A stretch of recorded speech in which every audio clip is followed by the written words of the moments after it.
વર્ણિવેશરમણીયદર્શનम् મંદહાસરુચિરાનનાંબુજम् પૂજિतं સુરનરોત્તમૈર્મુદા ધર્મનંદનમહં વિચિંતયે.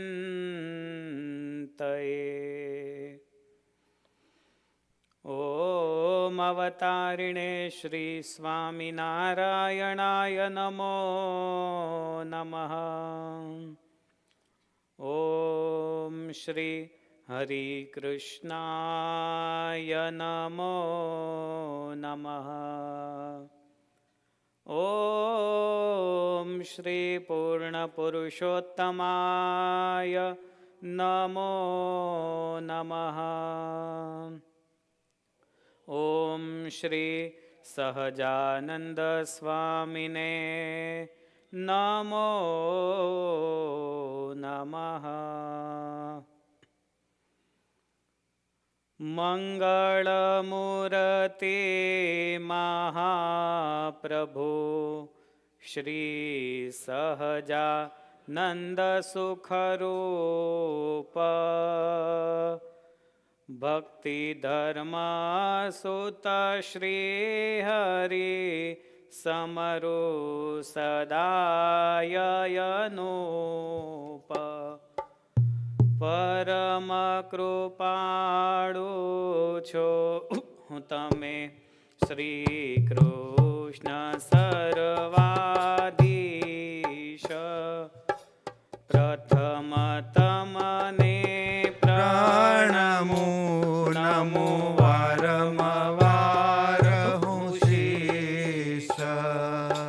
પ્રથમ તમને પ્રણમો નમો વારંવાર હું શીશ.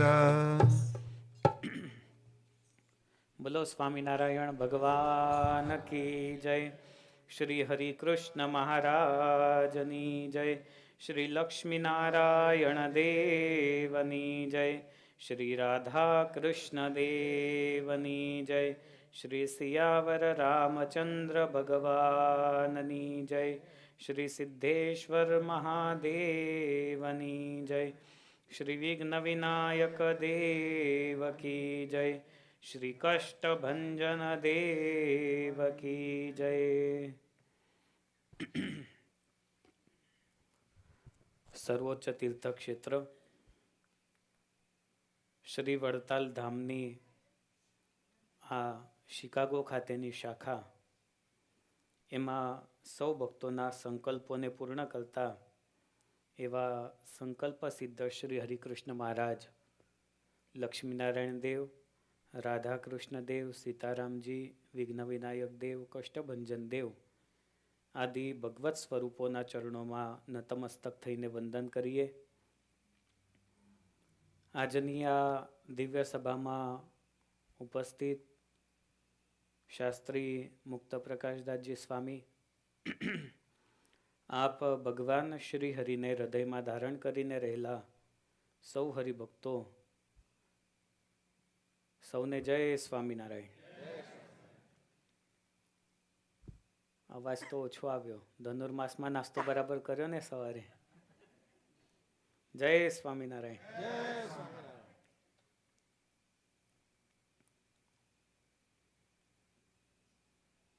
કેટલીક જગ્યાએ ધનુર્માસમાં આખો મહિનો દૂધ ને શીરો હોય,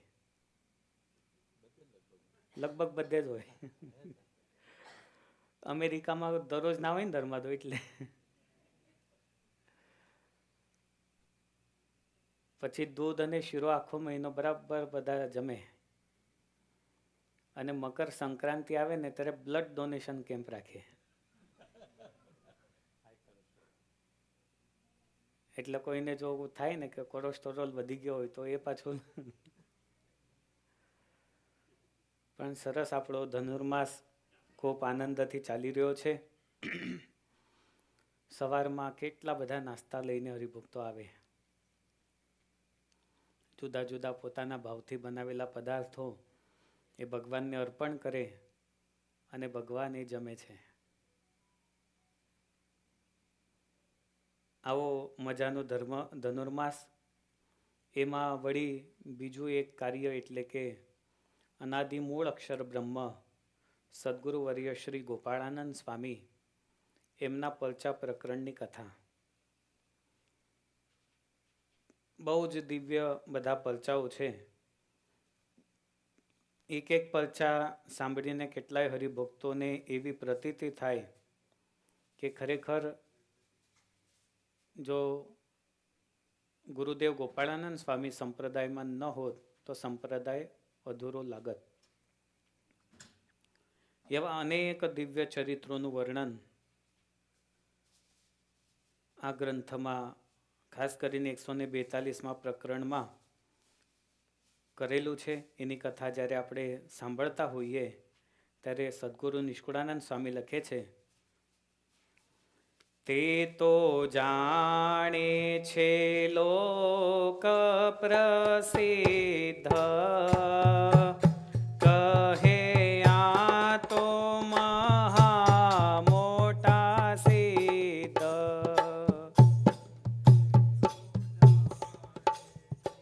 લોક પ્રસિદ્ધ કહે આ તો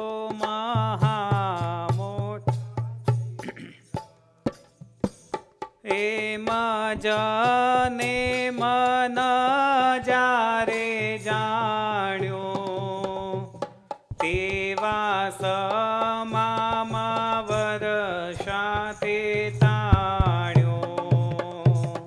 એમ જને મન જારે જાણ્યો, તેવા સમામાં વર્ષા તે મહા મોટા સિદ્ધ કયા સ્વામીને. આ બાલ્યાવસ્થામાં હતા. આજે સવારે થોડીક વાત કરી હતી કે મહા મોટા સિદ્ધ એમના લક્ષણ એ ગીતાના 18મા અધ્યાયમાં બતાવેલા છે. એ પ્રમાણેના સિદ્ધાઈ એ સ્વામીમાં હતી. એટલે સુકાયેલું ખેતર એ પાણીથી ભરાઈ જાય, મૃત શરીર એને સજીવન કરવાની શક્તિ, કોઈના જીવનમાં જો કોઈ શારીરિક પ્રોબ્લેમ હોય એને દૂર કરવાની શક્તિ, એવા અદ્ભુત સામર્થ્ય એ બાલ્યાવસ્થાથી સ્વામીમાં હતા. અને એટલે ચારે બાજુ એક લોક પ્રસિદ્ધિ ફેલાઈ કે જાણે લોકો આ તો મહા મોટા સિદ્ધ, આ તો બહુ મોટા સિદ્ધ છે. એટલે જ્યારે જ્યારે કોઈ પણ પ્રોબ્લેમ સમસ્યા સર્જાય એટલે સૌથી પહેલું નામ યાદ આવે કે ચાલો ખુશાલ પાસે જઈએ, આપણી દરેક સમસ્યાનું નિરાકરણ ત્યાં થશે. એક વખત ચોમાસામાં ઘણો ઓછો વરસાદ પડ્યો. એ સમયમાં ક્યાંય ડેમ નહોતા. આજે તો ગુજરાતમાં નર્મદા નદીનું પાણી એ ચારે બાજુ પહોંચ્યું એટલે લીલોતરી ઘણી જગ્યાએ દેખાય છે. બાકી સૌરાષ્ટ્રમાં કંઈ પાણી હતું નહીં એટલું બધું.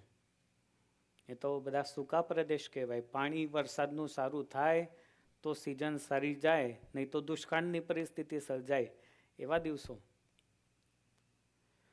ચારે બાજુ વરસાદ ન પડતા ખેતરો સુકાઈ ગયા, વાવેતર જે ઉગેલા હતા એ બધા સુકાઈ ગયા, પાણીની બધે જ સમસ્યા થવા લાગી. ચારે બાજુના ગામના લોકો ભેગા થયા અને ખુશાલ પાસે આવ્યા છે. 10 વર્ષની ઉંમર. ખુશાલને આવીને પ્રાર્થના કરી છે.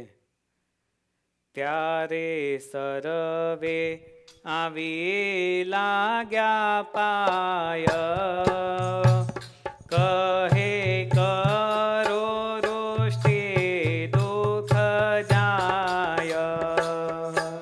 ત્યારે સર્વે આવી લાગ્યા પાય, કહે કરો વૃષ્ટિ દુઃખ જાય. મનુષ્ય પશુ પીડાય અત્યંત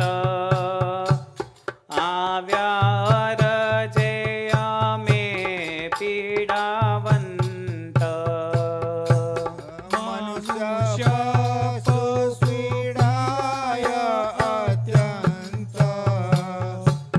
આવ્યા અરજે અમે પીડાવંત માટે મોટા કરો તમે મેર કરો વર્ષા તો જાય ઘેર માટે મોટા કરો તમે મહેર કરો વરસાદ તો જાય ઘેર એવી સાંભળી લોકની વાણી સમર્યા ખુશાલે સારંગ પાણી એવી સાંભળી લોકની વાણી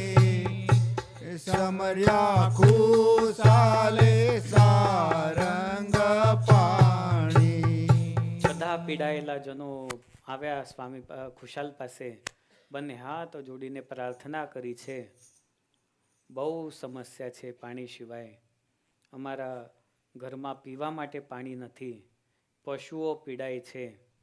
ખેતરમાં અનાજ ઉગેલું હતું એ બધું સુકાઈ ગયું છે. હવે શું કરવું? અમને કોઈ રસ્તો દેખાતો નથી. માટે કૃપા કરો, અમે તમારા શરણમાં આવેલા છીએ.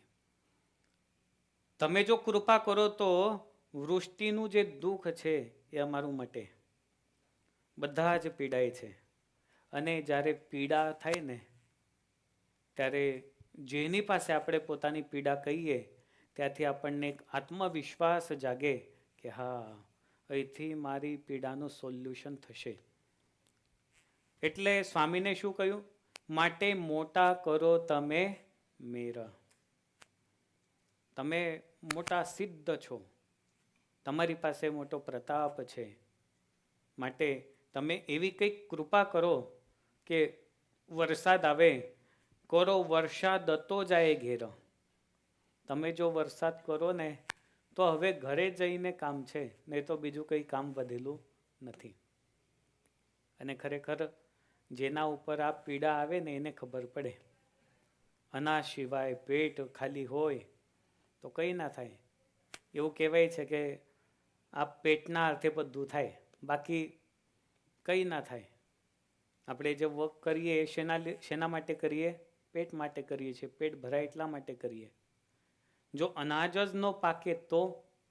ગીતામાં આની બહુ સરસ મજાની પ્રક્રિયા બતાવેલી છે કે ભજન યજ્ઞના માધ્યમથી વરસાદ થાય અને બધે અન્ન પાકે છે. ખુશાલ પાસે આ બધાએ પ્રાર્થના કરી અને ખુશાલ તો બહુ દયાળુ, એટલે બધાને કહ્યું તમે શાંત થાવ, તમે બેસો.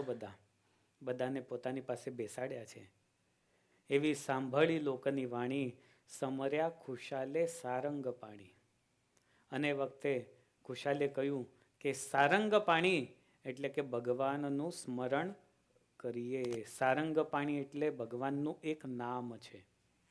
જેના હાથમાં સારંગ નામનું ધનુષ્ય છે એને સારંગ પાણી કહેવાય. વિષ્ણુ સહસ્ત્ર નામમાં આ નામનો ઉલ્લેખ કરેલું છે. આ વાત આપણને એક સિદ્ધાંત આપે કે જીવનમાં ગમે તેવી કપરી પરિસ્થિતિ આવે પણ ભગવાનનું સ્મરણ એ અવશ્ય રહેવું જોઈએ. ઘણી વખત તમે કથાઓમાં છે ને સ્મરણ અને સ્મૃતિ આ બે શબ્દ સાંભળો છો. ભગવાનની સ્મૃતિ કરો અને ભગવાનનું સ્મરણ કરો, પણ બંનેમાં થોડો તફાવત છે. સ્મૃતિથી સ્મરણ થાય છે અને સ્મરણથી સ્મૃતિ થાય છે. આ બંને એકબીજાના પૂરક છે. બંનેમાં એક જ સંસ્કૃત ધાતુ વપરાયેલો છે. સ્મૃતિ સ્મરણે ધાતુ છે.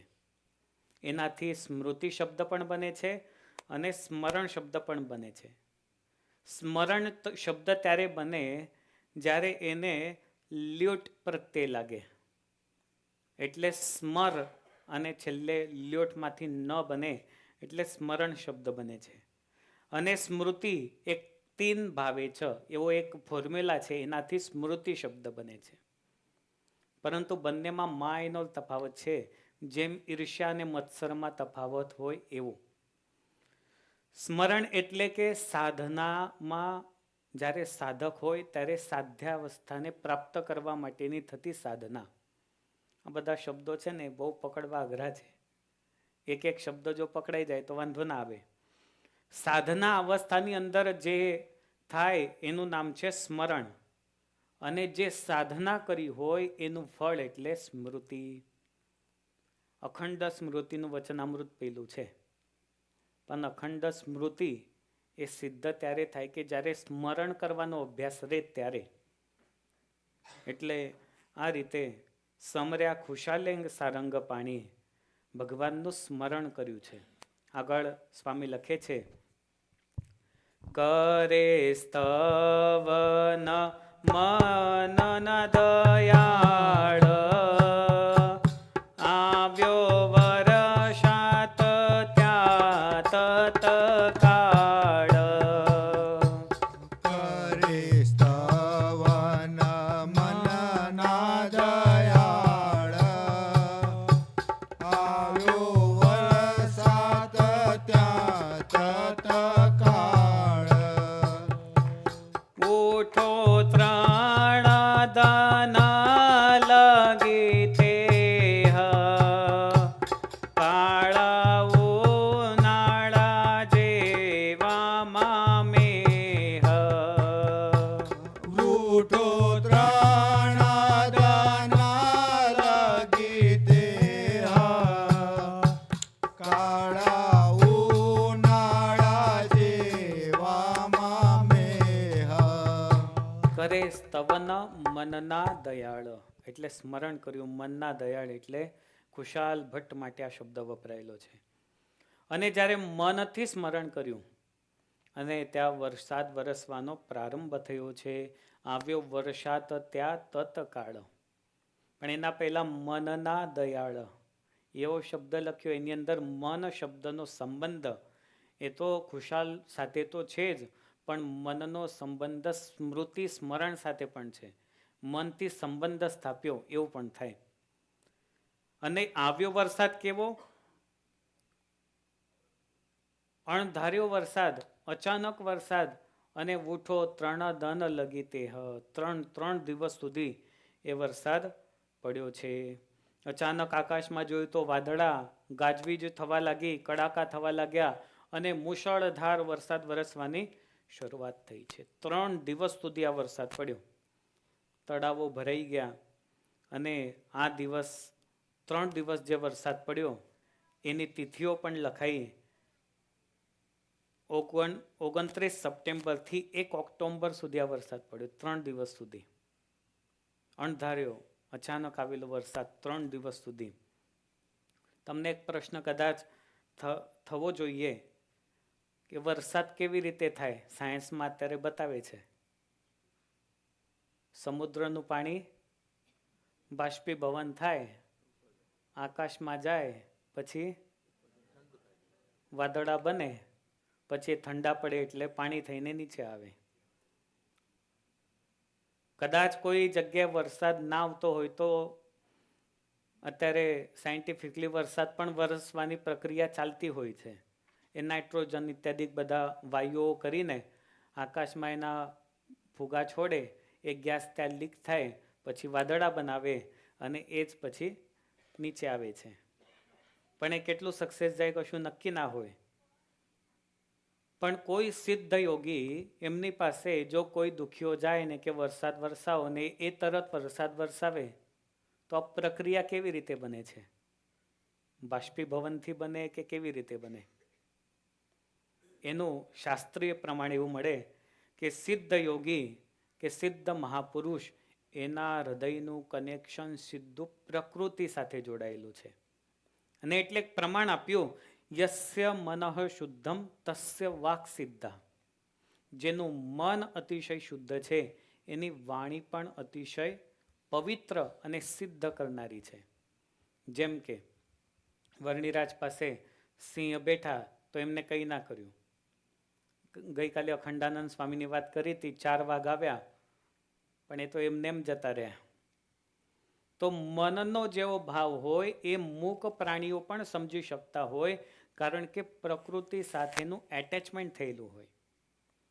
આજે ખુશાલનું પ્રકૃતિ સાથેનું એટેચમેન્ટ હોય એટલે એ વરસાદ આવો એ સહજ અને સિદ્ધ છે. જેનું મન શુદ્ધ તેની વાણી પણ વિશુદ્ધ સિદ્ધ છે. 5 ભૂતની વાત કરેલી છે. બોલો કયા કયા 5 ભૂત છે? પૃથ્વી, જળ, તેજ, વાયુ અને આકાશ.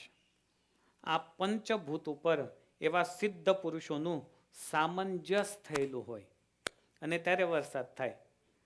હવે એની પ્રોસેસ કેવી છે?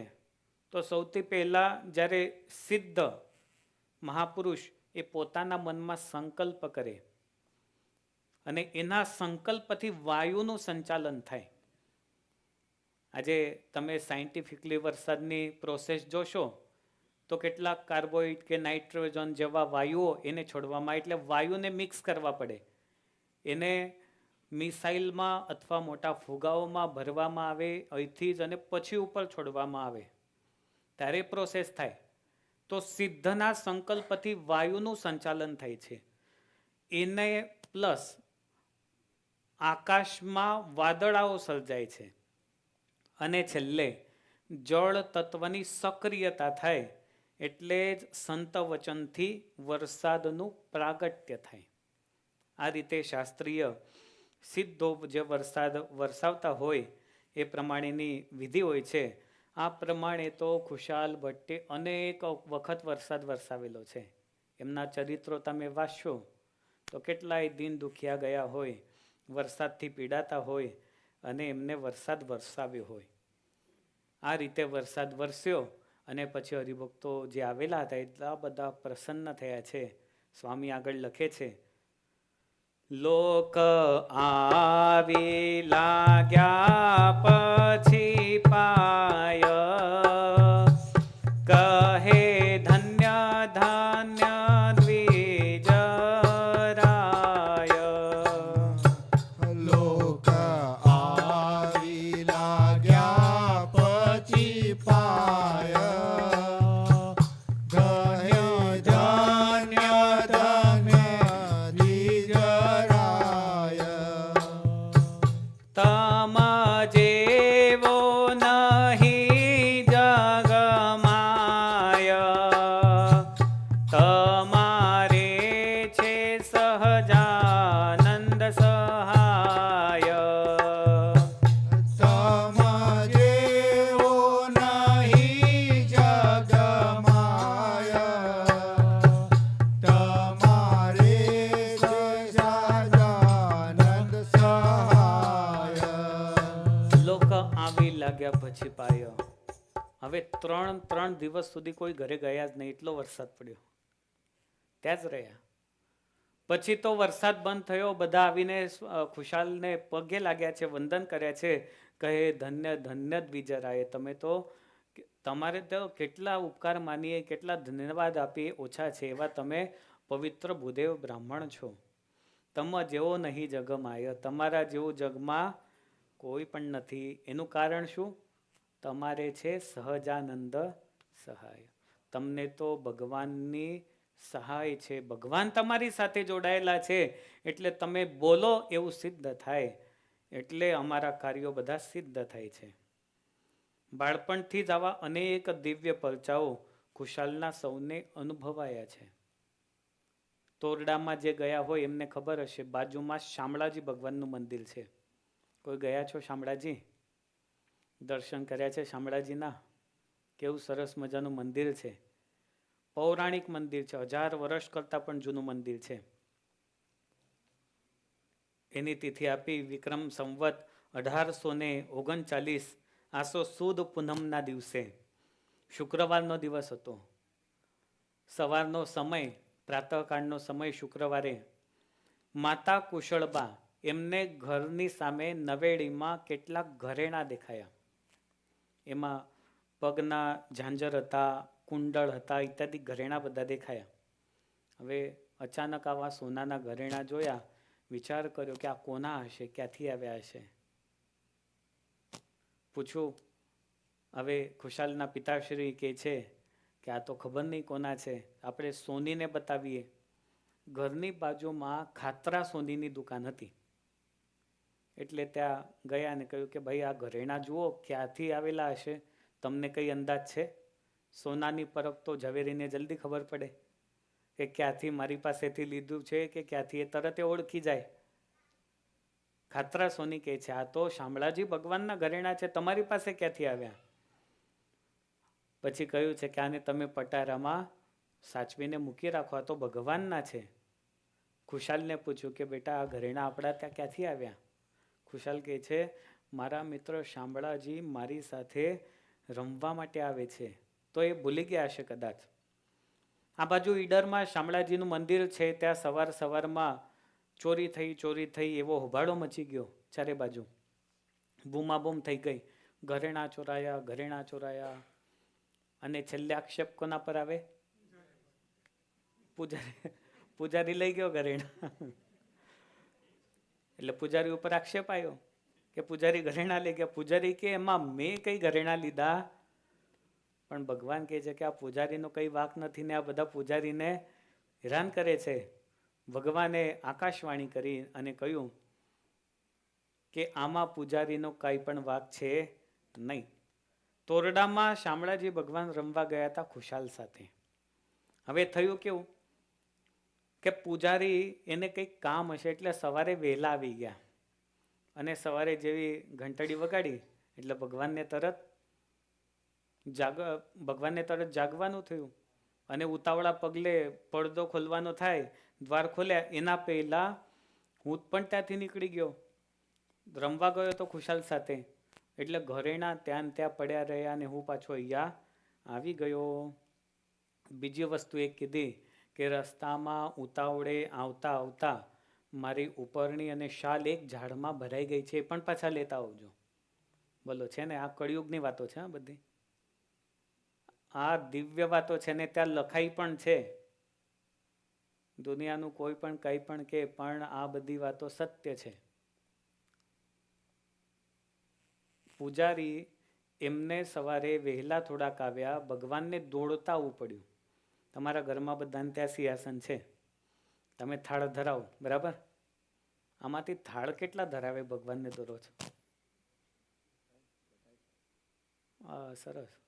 પણ થાળ ધરાવો ને ત્યારે ઘંટડી વગાડવાની. ભગવાનને જગાડો ત્યારે ઘંટડી વગાડવાની. આ ચરિત્ર એ સમજાવે કે એ ઘંટડી ખાલી શો માટે નથી વગાડતા આપણે.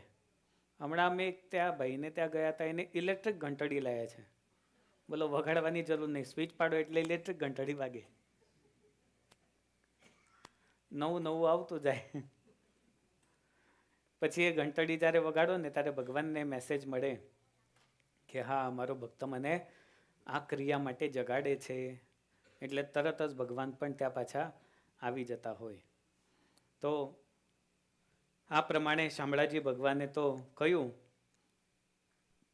પછી શામળાજી ભગવાન પાછા કહે છે કે આવતા મેશ્વો નદીમાં મારી એક ચાકડી પડી ગઈ છે, ત્યાં બાજુમાં છે ને મેશ્વો નદી છે, એ પણ લેતા આવજો. એટલે આ પ્રમાણે બધી વાત થઈ. પછી બીજા દિવસે ત્યાંથી પૂજારી, પછી મંદિરના બારોટ અને બીજા વ્યક્તિઓ એ તોરડામાં આવેલા છે, ખુશાલના ઘરે આવ્યા. બધા ઘરેણાં પાછા લીધા. રસ્તામાં જોયું તો ખરેખર ઉપરનું અને શાલ ત્યાં હતું. નદીમાંથી એક ચાકડી પણ મળી આવેલી છે. આવા તો અનેક દિવ્ય પ્રસંગો ત્યાં લખાયા. અને શામળાજી મંદિરના ઇતિહાસમાં આ પ્રસંગ ત્યાંના ચોપડે આજે પણ લખાયેલો છે. જેને ભગવાનનો સથવાર હોય તેના માટે દરેક કાર્ય એ સહજ સિદ્ધ છે, પણ છેલ્લે ભગવાનનો સથવારો રાખવો પડે. એ ભગવાનને શરણાગત થઈ જઈએ, એ ભગવાન આપણું સર્વસ્વ છે, એ વાત ક્યારે પણ આપણે ના ભૂલાય. તો જીવનમાં કોઈ પ્રોબ્લેમ, કોઈ સમસ્યા એવી નથી કે ભગવાનના માધ્યમથી દૂર ન થાય. અને સમસ્યા સમજો, સમસ્યા એ જીવન છે. પણ એની માત્રા એ ભગવાનની કૃપાથી ઓછી થઈ જતી હોય. અને જે ભગવાનનો ભક્ત બને છે એના જીવનમાં ભગવાન વધુ સમસ્યાઓ મૂકે છે. એનું કારણ શું? એ ભૂલી ના જાય ભગવાનને. નહીં તો સુખ મેં સુમિરન સબ કરે, દુઃખ મેં કરે ના. આવું છે કે ઊંધું છે? દુઃખ મેં સુમિરન સબ કરે, સુખ મેં કરે ના કોઈ.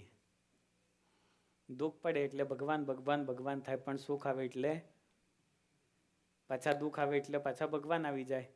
તો આવી ગતાગમ ના થાય એટલે હંમેશને માટે ભગવાનના થઈને રહેવાનું અને ભગવાન અને સંતોની પ્રાર્થના કરવાની. કવિ માવદાનજીનું એક બહુ સરસ મજાનું પદ છે, આપણે થોડુંક ગાઈએ. શ્રીજી અને સહુ સંતો રે મળી કરજો મારી સહાય, પૂછું તમારે શરણે રે પુરુષોત્તમ લાગુ પાય. શ્રીજી અને સૌ સંતો રે મળી કરજો મારી સહાય, પૂછું તમારે શરણે રે પુરુષોત્તમ લાગુ પાય. અનંત ભવમાં ભટક્યો, આવી હારે અટક્યો.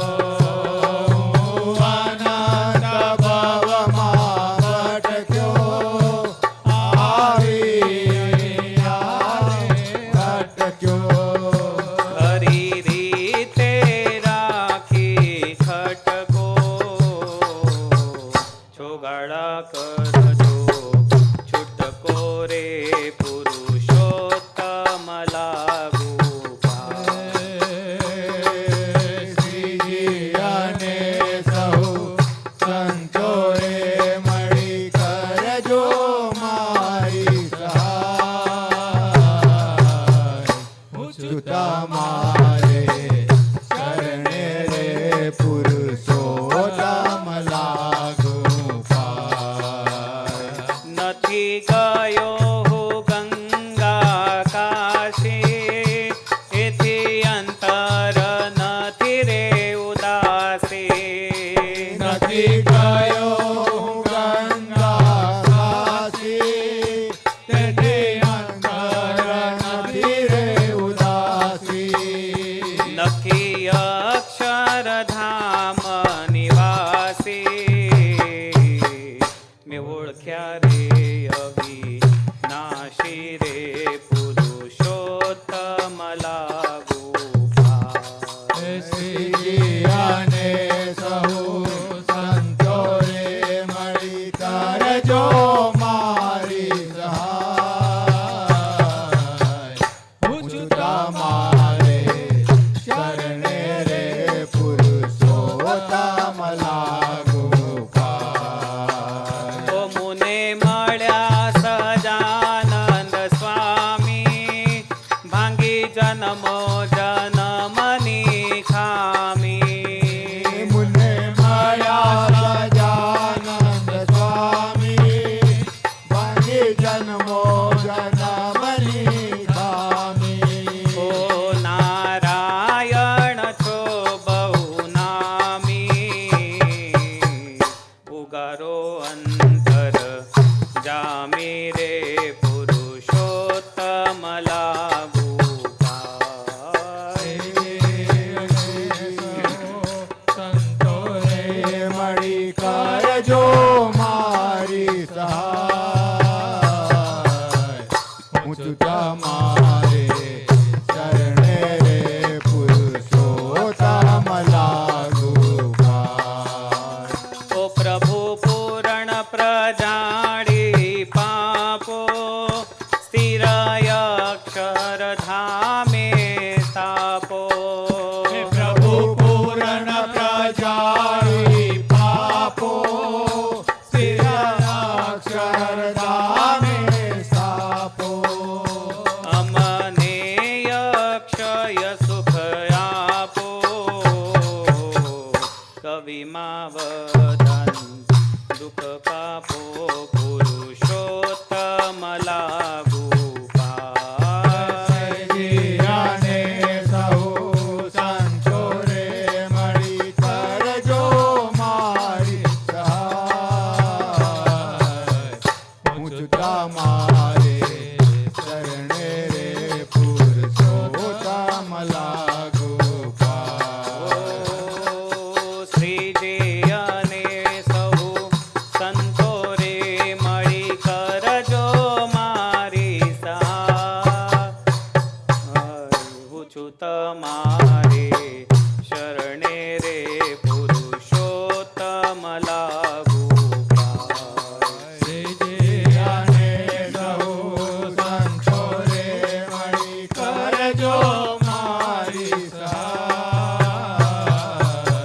હું છું તમારે શરણે રે પુરુષોત્તમ લાગુ પાય.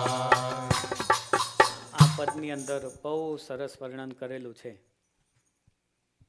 ભગવાનની શરણે જઈએ તો શું પ્રાર્થના કરવાની?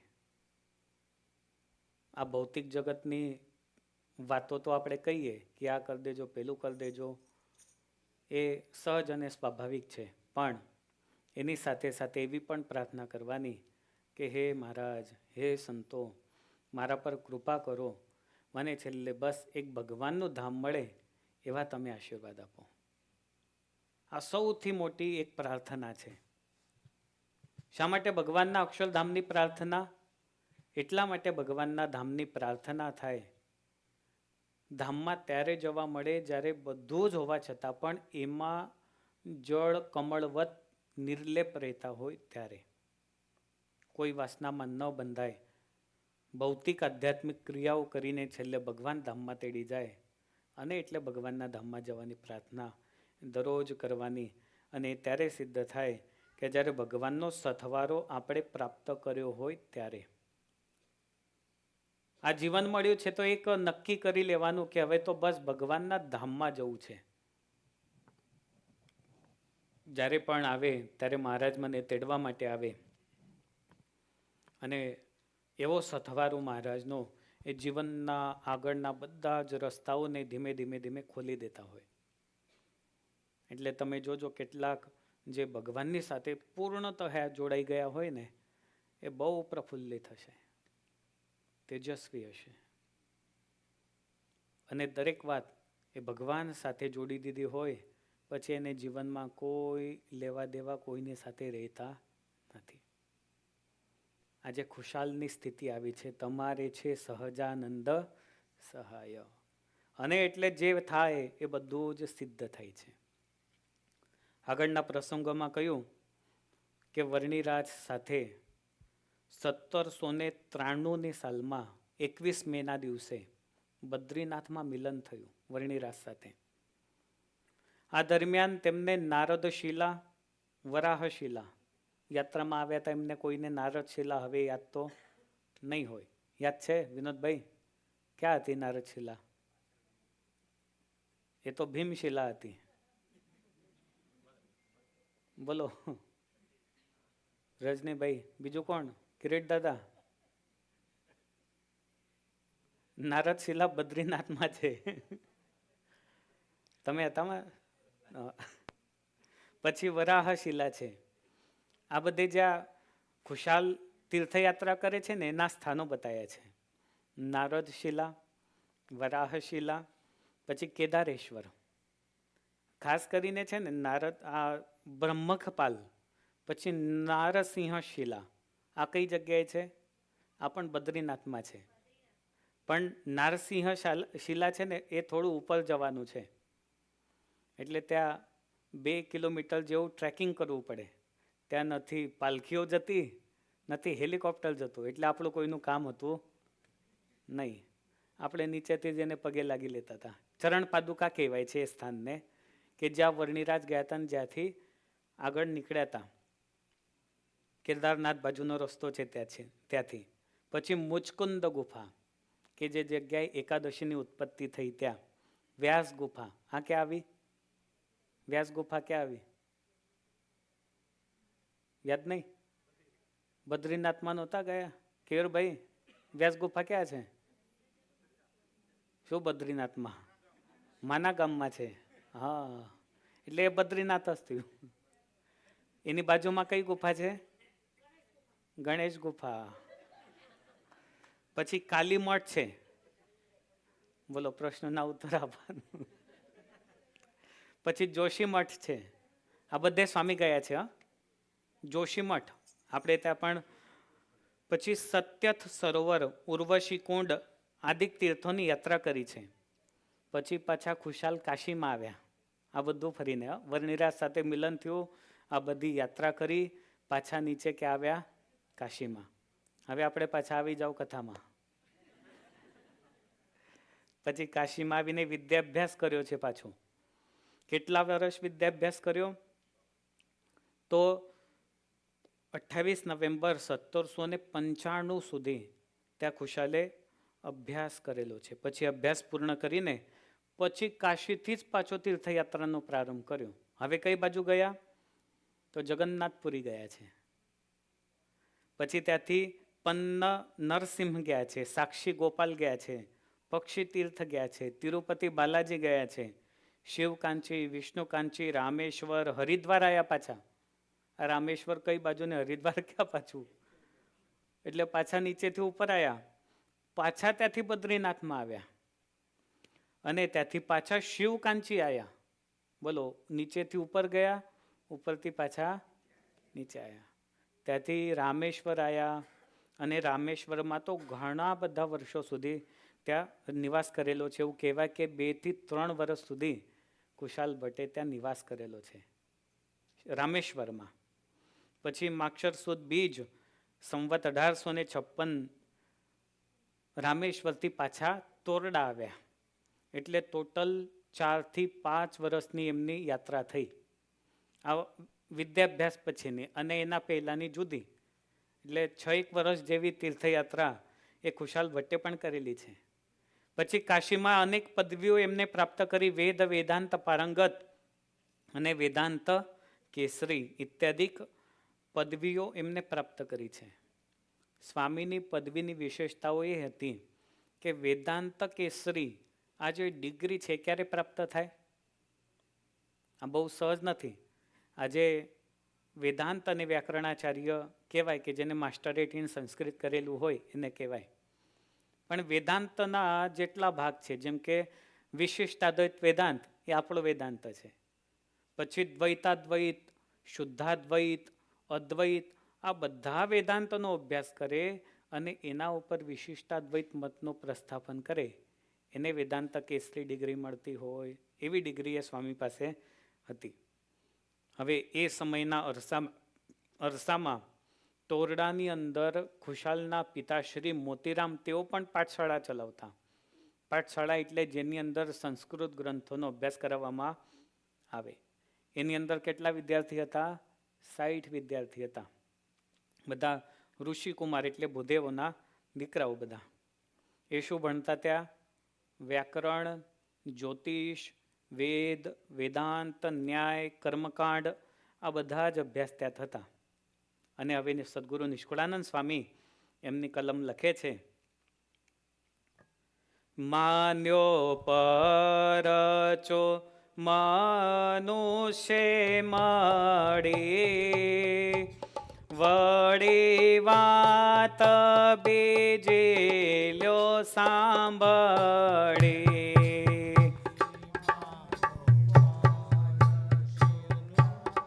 નુષ્ય મળી, વળી વાત બીજે લ્યો સાંભળી.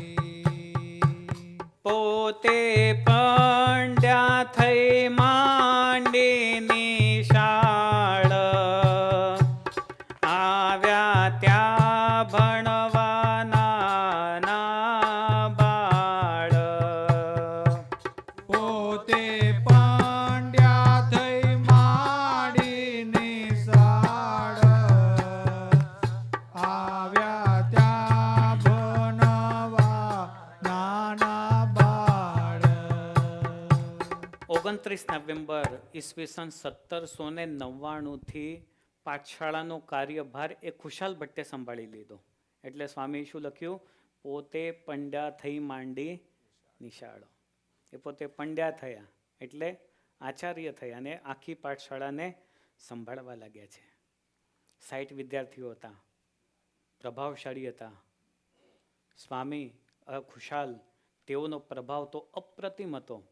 જે વિદ્યાર્થીને જે અભ્યાસ કરવા માટે વર્ષો લાગતા એ જ અભ્યાસ 1-2 મહિનામાં પૂર્ણ થઈ જાય એવી ટ્રીક એમની ભણાવવાની હતી અને એવી કૃપા કરતા. ઘણી વખત સ્કૂલમાં છે ને કોઈ શિક્ષક ભણાવે તો તરત સમજાઈ જાય અને કોઈ કલાકો સુધી ચાલુ રાખે તોય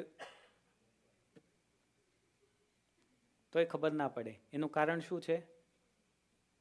કે ટેકનિક હોય છે. પણ સ્વામી પાસે આ સામર્થ્ય હતું તો 3-4 વર્ષ લાગતો અભ્યાસ એ 2-3 મહિનામાં જ તૈયાર થવા લાગ્યો. અને હવે ખુશાલ ભટ્ટ એમને તો નવું શરૂ કર્યું. પાઠશાળામાં લૌકિક જ્ઞાનની સાથે આધ્યાત્મિક કેળવણી પણ આપવા લાગ્યા. કર્મકાંડ બરાબર છે, જ્યોતિષાદિક બરાબર છે, પણ આ બધામાં ભગવાનનો મહિમા કેવી રીતે રહે એ બહુ જ મહત્વની વાત હોય. કોઈ પણ ફિલોસોફિકલ ગ્રંથ હોય એને ભણો તો કદાચ તમે કોઈએ વાંચ્યા હશે તો ખબર નહીં, પણ એમાં છેલ્લે ભગવાનનો મહિમા જોડાવો જોઈએ તો એ ગ્રંથની કે એ ફિલોસોફીની સાર્થકતા કહેવાય. એ ભગવાનનો મહિમા આવવો જોઈએ.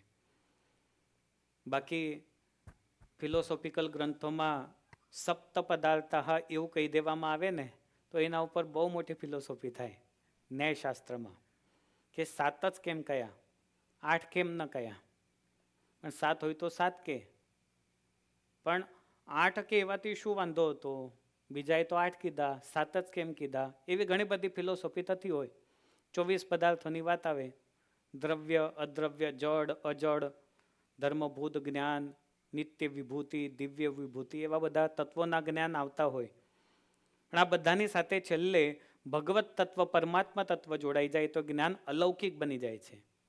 જ્ઞાન એ અત્યધિક મહત્વનું છે, પણ તે જ્ઞાન જો કલ્યાણ કરનાર હોય તો. અને જ્ઞાન કેવું?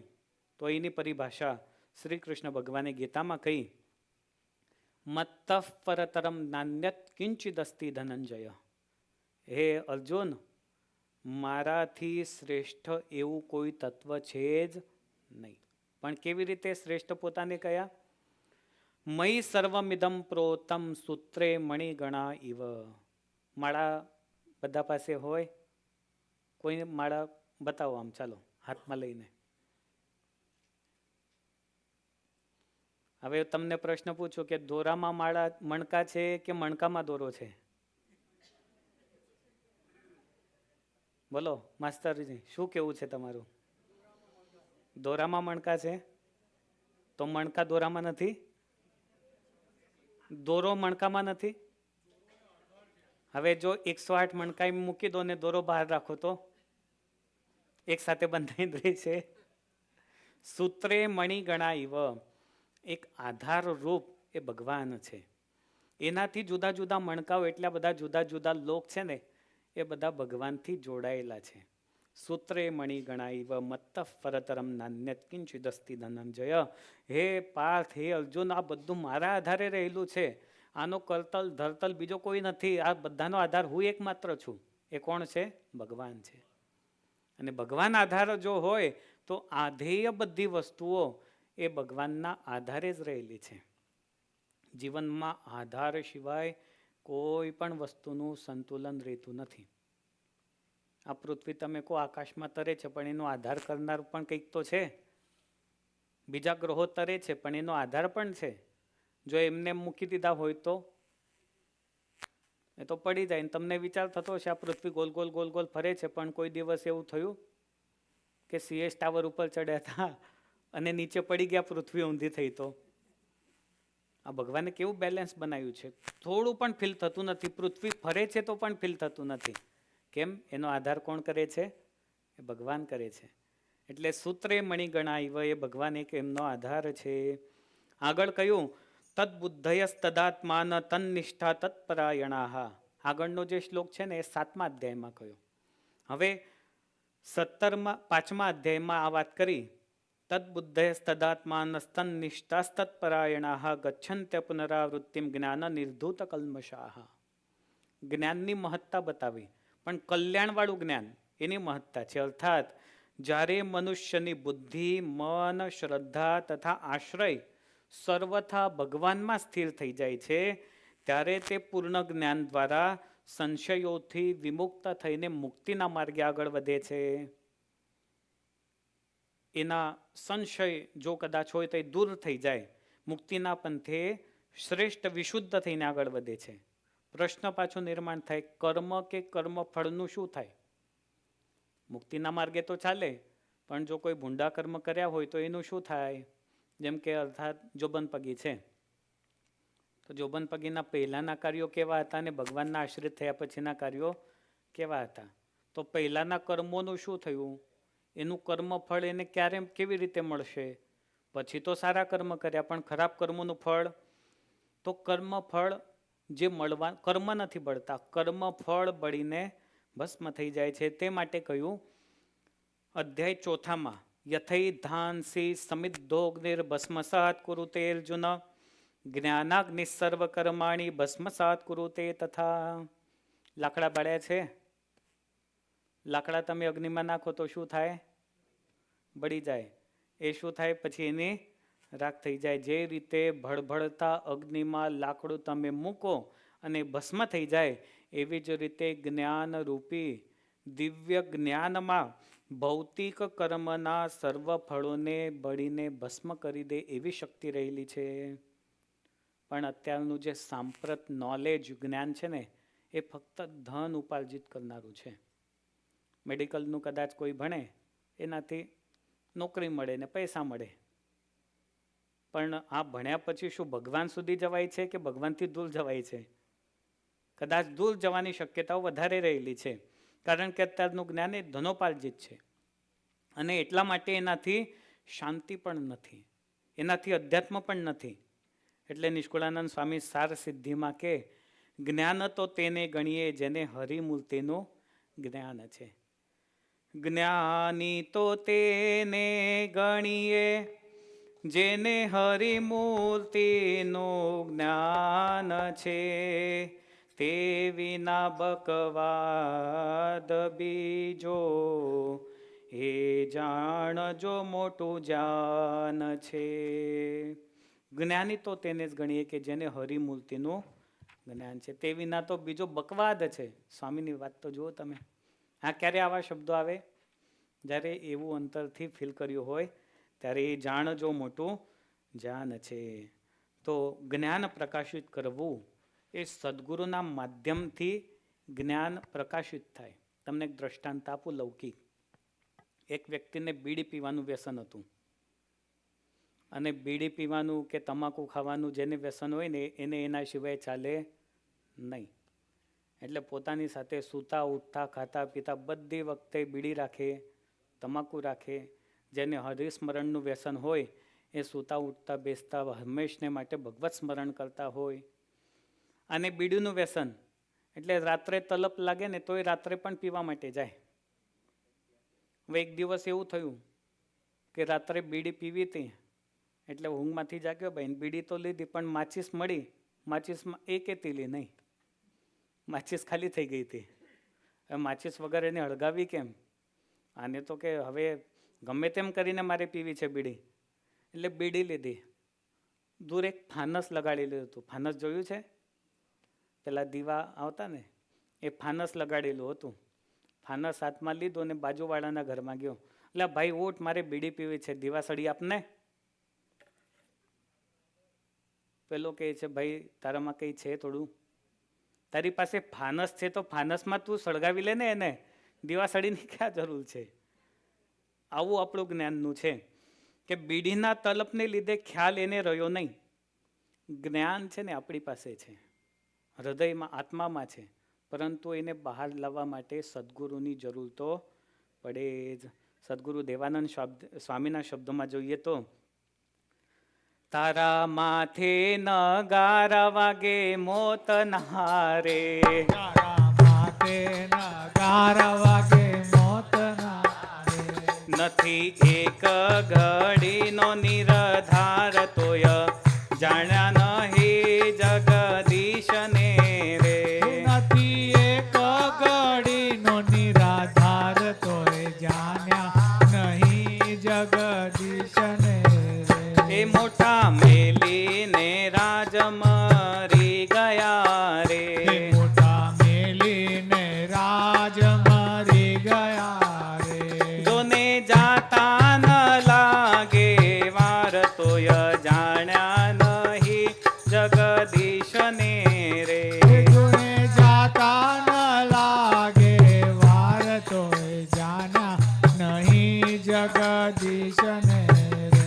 તારા માથે નગારા વાગે મોતના રે. તારા માથે નગારા વાગે મોતના રે. શું ગજબની કલમ છે સ્વામી. તારા માથે નગારા વાગે મોતના રે. અને ખરેખર એવું જ હોય.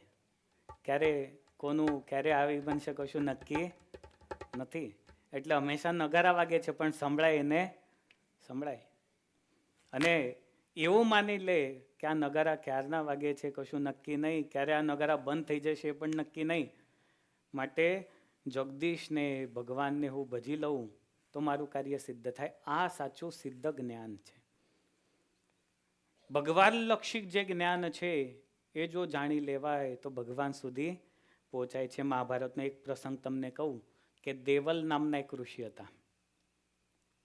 એમની સુવર્ચલા નામની એક દીકરી હતી. બહુ રૂપ સુંદરી હતી. એટલે બધા એની સાથે લગ્ન કરવા માટે તૈયાર હતા.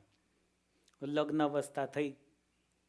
આ સુવર્ચલાએ પોતાના પિતાને કહ્યું, પિતાશ્રી તમે મારા લગ્ન કરાવવાના છો પણ મારી શરીયતના આધારે લગ્ન કરાવજો.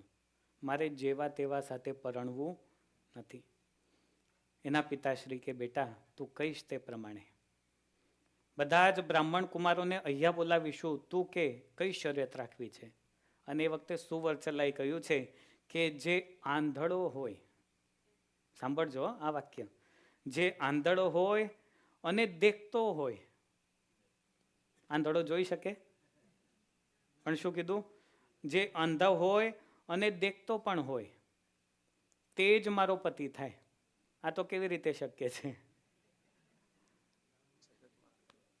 એના પિતાશ્રી કહે છે કઈ વાંધો નહીં બેટા, શરીયત તો તે રાખી. એટલે આ પ્રમાણે ઘણા બધા બ્રાહ્મણ કુમારો ત્યાં આવ્યા. બધાને કોઈક ને કોઈક ખોટ નીકળતી. એટલે કોઈ શરીયતમાં એની રીતે પાસ થાય નહીં. એ વખતે મહર્ષિ ઉદ્દાલકના પુત્ર શ્વેતકેતુ ત્યાં આવ્યા. એ બહુ જ્ઞાની હતા. શ્વેતકેતુ એની પાસે સુવર્ચલા આવી અને સુવર્ચલાનો એને પ્રશ્ન થયો કે જે અંધ હોય અને દેખતો હોય એવું શું છે? એટલે શ્વેતકેતુએ બહુ સહજતાથી ને સરળતાથી જવાબ આપ્યો કે આ જગતથી મારે કોઈ સંબંધ નથી, માટે જગત માટે હું આંધળો છું. ખાસ સાંભળવાનું છે. જગતથી મને કોઈ સંબંધ નથી, માટે જગત માટે હું અંધ છું અને પરમાત્માની આંખોથી હું જોઈ શકું છું. અને સુવર્ચલાને થયું કે બસ આને ભગવાનનું જ્ઞાન છે, આ વિદ્વાન છે, ભગવાન સુધી પહોંચેલો છે, એટલે મારે લગ્ન કોની સાથે કરવા? શ્વેતકેતુ સાથે કરવા. તો આ બધી વાતોનો સાર એટલો છે કે ગમે તેટલું જ્ઞાન આવે પણ છેલ્લે તો પરમાત્મા સિવાય કોઈ પણ જ્ઞાન કામનું નહીં. પરમાત્મા સુધી જો જ્ઞાન આપણને લઈ જાય તો એ જ્ઞાનની સાર્થકતા છે. એટલે સદગુરુ નિષ્કુળાનંદ સ્વામી માટે લખે છે, તેને ભણાવે છે થોડું ઘણું, કરાવે ભજન હરિતાણું. તેને ભણાવે છે થોડું ઘણું, કરાવે ભજન હરિતાણું. કરતા બાળક સ્વામીનું ધ્યાન, સર્વે થયા છે સમાધિવાન. કરતા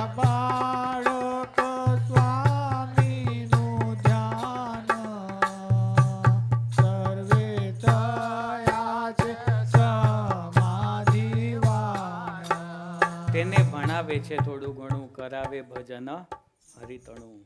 તો આ રીતના ખુશાલના દિવ્ય ચરિત્રો છે. સદગુરુ ગોપાળાનંદ સ્વામી અનાદિ મૂળ અક્ષર બ્રહ્મના ચરિત્રો 142માં પ્રકરણમાં લખાયેલા છે. ભલા ભક્તો, આજની આ સરસ મજાની દિવ્ય રવિ સભા, પરંતુ ભગવાનના ચરિત્રો આપણે સાંભળીએ છીએ, પણ અત્યારે સોમનાથ મહાદેવજી જ્યાં છે સૌરાષ્ટ્રમાં, ત્યાં એક સરસ મજાની ઇવેન્ટ ચાલી રહી છે. 1000 વર્ષ પહેલાંનો ઇતિહાસ, એનું સ્મરણ આજે થઈ રહ્યું છે. આ ઇતિહાસ એનો નથી, યાદ કરવાનો છે. આ ઇતિહાસ આ વિફળતાનો નથી, આ ઇતિહાસ સફળતાનો છે. આ ઇતિહાસ એ સનાતનની સિદ્ધિનો ઇતિહાસ છે. આ ઇતિહાસ ગમે તેટલા આક્રમણો થાય પણ સિદ્ધિ માટેનો ઇતિહાસ છે. 1026